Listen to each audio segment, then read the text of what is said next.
अमित शहांच्या राजीनाम्याच्या मागणीचा पुनरुच्चार केलेला आहे। चूक मान्य केल्यावर शहांना शिक्षा नको का असा सवाल खासदार संजय राऊतांनी केला आहे। तर अमित शहांचा राजीनामा मागणाऱ्या संजय राऊतांचं डोकं तपासलं पाहिजे असा पलटवार गिरीश महाजन यांनी केला आहे। संजय राऊतांना कुणी गांभीर्याने घेत नसल्याचं देखील महाजन यांनी म्हटलंय।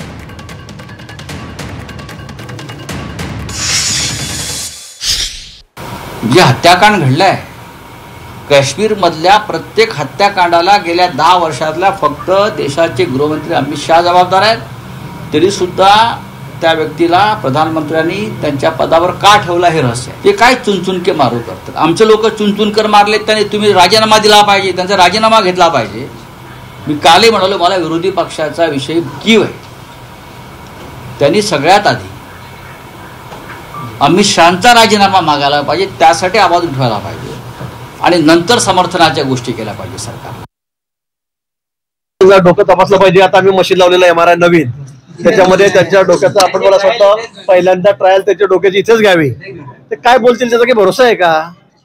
डोकं फिरल्यासारखं ते बोलतात, त्यामुळे त्यांच्या बोलण्याला कोणी आता किंमत देते ना काही फार अर्थ नाही।